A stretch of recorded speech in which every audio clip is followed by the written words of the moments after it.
इस बीच संगम के पानी को लेकर एक रिपोर्ट आ गई है जो चिंता में डालने वाली कि क्या प्रयागराज में गंगा, यमुना और संगम का पानी प्रदूषित है। दोस्तों, एक बार फिर से स्वागत है आपका प्रजापति न्यूज में। क्या संगम का पानी अब स्नान के लायक नहीं बचा? क्या अब महाकुंभ के संगम में डुबकी लगाना खतरे को न्योता देने के बराबर है? क्या संगम का पानी बीमारियों का दूसरा नाम बन गया है? आखिर क्यों कहा जा रहा है कि संगम का पानी स्नान करने लायक भी नहीं बचा? जी हाँ दोस्तों, हम आपको कुछ भी बताएं उससे पहले शंकराचार्य अविमुक्तेश्वरानंद की ये बातें सुन लीजिए। जो वहां पर जल स्नान के लिए धारा आ रही है उसमें मल जल मिला हुआ है, गंदे नालों का। स्नान के योग्य उसको वैज्ञानिक लोग नहीं मान रहे हैं और उसी में आप करोड़ों करोड़ लोगों को नहाने के लिए विवश किए हुए हैं। तो सुना आपने, शंकराचार्य जी का साफ कहना है कि गंगा के जल में गंदे नालों का पानी मिला हुआ है। इतना ही नहीं, सेंट्रल पोल्यूशन कंट्रोल बोर्ड की रिपोर्ट भी काफी ज्यादा चौंका देने वाली है। लेकिन एक तरफ जहां हर कोई संगम के पानी को दूषित बता रहा है, तो वहीं दूसरी तरफ पद्मश्री वैज्ञानिक अजय सोनकर की रिसर्च कुछ और ही सच बयां कर रही है।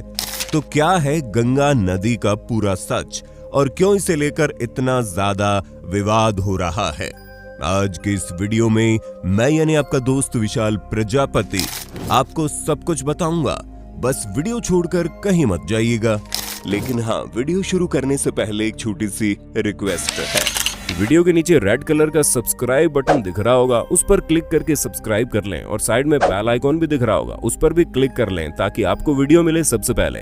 दोस्तों, आज पूरी दुनिया के कोने कोने से लोग महाकुंभ में आस्था की डुबकी लगाकर अपने सभी पापों को धोने के लिए आ रहे हैं। लेकिन क्या हो जब उनकी ये आस्था और पवित्रता से भरी डुबकी बीमारियों का घर बन जाए? क्योंकि जिस हिसाब से रिपोर्ट सामने आ रही है उसे देखकर तो ये कहना गलत नहीं होगा कि गंगा का पवित्र जल अब जहर बनता जा रहा है।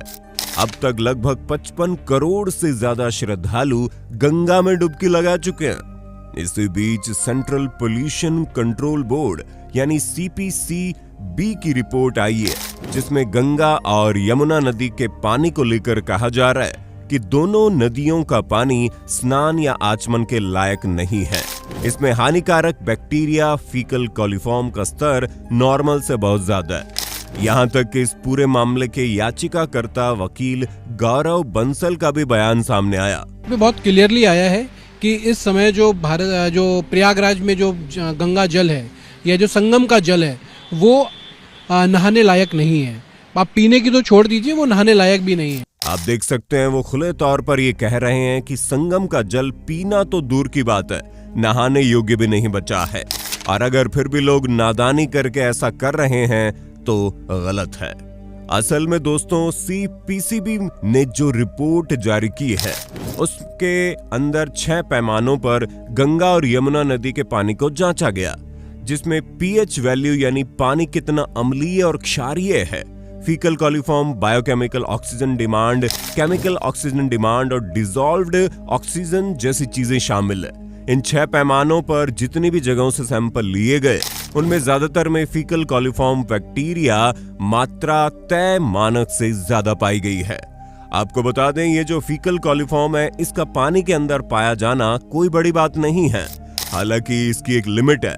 नॉर्मल तौर पर 1 मिलीमीटर पानी में 100 बैक्टीरिया होना ठीक है। लेकिन आप ये जानकर हैरान हो जाएंगे कि 14 जनवरी को अमृत स्नान से ठीक एक दिन पहले यमुना नदी के एक सैंपल में इस बैक्टीरिया की मात्रा 2300 पाई गई थी। जी हाँ दोस्तों, संगम के पानी के सैंपल में फीकल कॉलीफॉर्म बैक्टीरिया 1 मिलीमीटर पानी में 100 की बजाय 2000 निकले। इसी तरह टोटल फीकल कॉलीफॉर्म 4500 निकला। गंगा में बने शास्त्री ब्रिज के पास से लिए गए सैंपल में यही खतरनाक बैक्टीरिया 3200 तक पहुंच गया, जिससे आप अंदाजा लगा सकते हैं कि पानी कितने बड़े लेवल पर दूषित हो चुका है। हालांकि संगम से दूर वाले एरिया में इस बैक्टीरिया की संख्या कम है। ऐसे में सेंट्रल पोल्यूशन कंट्रोल बोर्ड के मानकों के मुताबिक ये पानी C कैटेगरी में आता है। इसलिए इस पानी को बिना प्यूरिफिकेशन और डिसइंफेक्टेड किए बिना नहाने के लिए इस्तेमाल करना खतरे से खाली नहीं है, क्योंकि ये एक ऐसा बैक्टीरिया है जो पानी में अगर तय मात्रा से ज्यादा हुआ तो किसी भी के इस्तेमाल के लायक नहीं रहेगा। दोस्तों, आपको बता दें कि ये जो फीकल कॉलिफॉर्म बैक्टीरिया होता है, ये इंसानों और जानवरों के मलमूत्र से पानी के अंदर पहुंचता है। जब गंदा सीवेज या मलमूत्र का पानी नदी में मिलता है तो ये बैक्टीरिया भी पानी में आ जाता है, जहां हम देख सकते हैं कि संगम के पवित्र जल में लोग स्नान के साथ साथ धार्मिक अनुष्ठान भी कर रहे हैं और कई बार गंदगी भी पानी में डाल दी जाती है। इसी वजह से पानी के अंदर खतरनाक बैक्टीरिया की मात्रा बढ़ गई है। इतना ही नहीं, एक्सपर्ट्स का तो ये भी कहना है कि कुंभ से स्नान करके वापस आने वाले श्रद्धालुओं में समस्याएं दिख रही है। जी हाँ, कुछ लोगों में वायरल गैस्ट्रोएंटेराइटिस की समस्या दिख रही है, जिसमें उन्हें दस्त और उल्टी हो रही है। वहीं स्किन एलर्जी और इन्फेक्शन की समस्याएं बढ़ गई है। आंख और कान में भी इन्फेक्शन की शिकायतें सुनने को मिल रही है। और ये सब तो सिर्फ इस पानी से नहाने के साइड इफेक्ट्स हैं।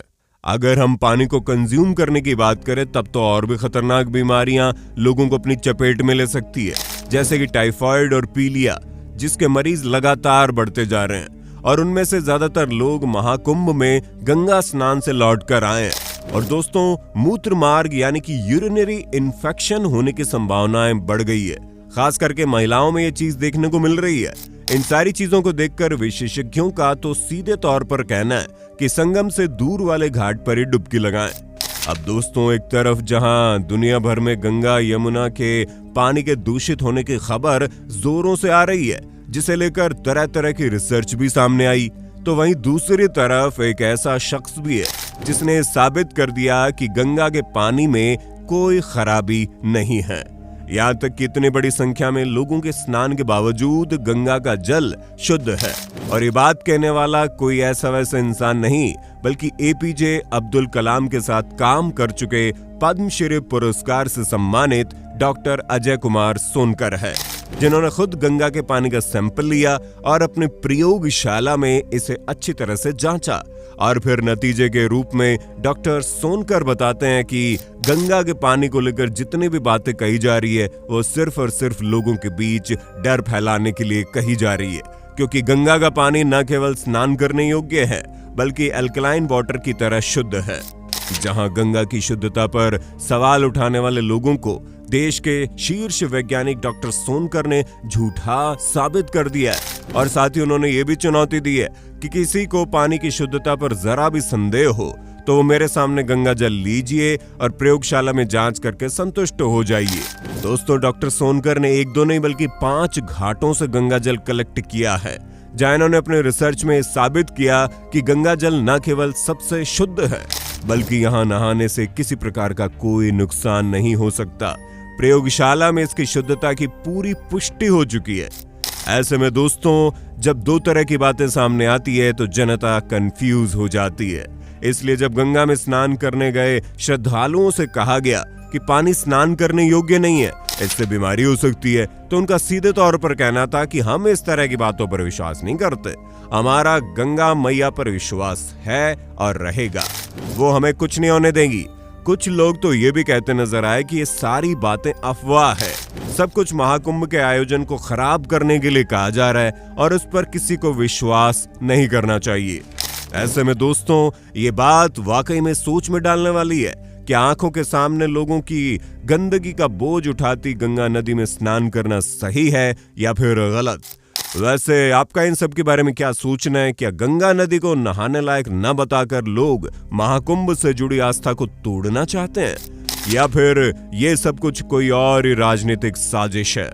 अपना जवाब कमेंट बॉक्स में देना और इसी तरह की वीडियोस को लगातार देखते रहने के लिए हमारे चैनल को लाइक, शेयर, सब्सक्राइब जरूर करना। धन्यवाद। दोस्तों, आपकी स्क्रीन पे 2 और वीडियोस दिख रही हैं, जिसे देखने के लिए आप इस स्क्रीन पर क्लिक करें। दोनों देखिएगा, बहुत अच्छी वीडियो बनी है।